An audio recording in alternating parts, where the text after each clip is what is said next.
Ili kuelewa ni vipi mamia watu walikubali kufa kwa njaa katika msitu wa Shakahola, ni lazima tujiulize, Paul Nthenge Mackenzie alikuwa mtu wa aina gani?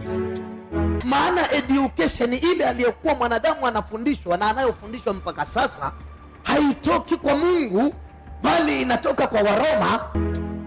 Kabla ya kuwa jina linalozua hofu nchi nzima, Mackenzie alikuwa mtu wa kawaida, dereva wa teksi katika mji wa Malindi. Lakini nyuma ya tabasamu lake kulikuwa na mwanzo wa itikadi kali ambazo zingekuja kuangamiza vizazi. Tabia za Mackenzie za kupingana na mamlaka zilianza kitambo.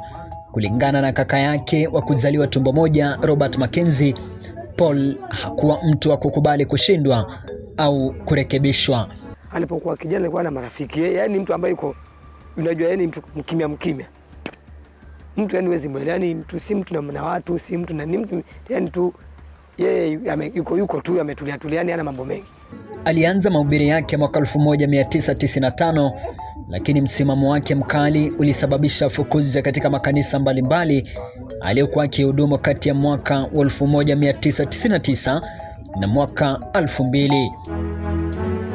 Mungu naye anasema tena, hekima ya dunia ni upuzi. Elezana.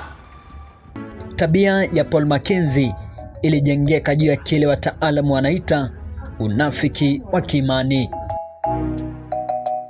Wakati akiwaamuru wafuasi wake kuacha kazi, kuacha shule na kuchoma vyeti vyao, maisha yake binafsi yalikuwa na sura tofauti sana. Mackenzie alioa wake watatu kwa nyakati tofauti. Wa kwanza ilikuwa mwaka 2002, wa pili ilikuwa mwaka 2012 na watatu ilikuwa mwaka 2019. Licha ya kuwapotosha maelfu ya watoto wengine kuwa elimu ni dhambi kuelekea motoni, watoto wake wawili wa kwanza walipata fursa ya kuingia darasani.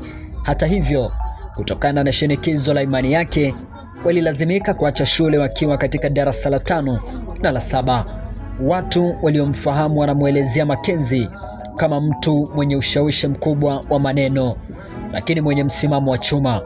Alikuwa na uwezo wa kupotosha maandiko ya Biblia, hasa kitabu cha Ufunuo, ili kulingana na matakwa yake ya madaraka na udhibiti. Mnamo mwaka 2019 alionyesha tabia nyingine ya ujanja. Alidai kufunga kanisa lake la Malindi na kutangaza kuwa anaenda jangwani kufanya ukulima. Kaka yake anasimulia kuwa Paul aliondoka akidai anatafuta maisha mapya. Kumbe alikuwa akihama kutoka kuhubiri kwa maneno na kuanza kutekeleza kile alichokiita safari ya mwisho kule Shakahola. Niliposikia hayo mambo mimi sikuamini, kwa sababu vile ninavyomjua kakaangu hawezi kuhusishwa na mambo kama yale, hata kama hakuwa. Lakini hiyo kwambia mtu funga mpaka ufe, na yeye mwenyewe mbona, na yeye alikuwa na familia yake, kuna familia yake ilikuwa safe, hakufuata mtoto hata mmoja, na kwa huko watoto wake walikuwa huko wote, mke wake na yeye, na hawakufa, lakini wenzake wanakufa. Waone kuna shida ile kisawa. Mimi hata leo hata kesho mimi nitasema ule ukweli, ile kisawa alikuwa nianze yeye. Huyu hakuwa mchungaji aliyepotea njia kwa bahati mbaya.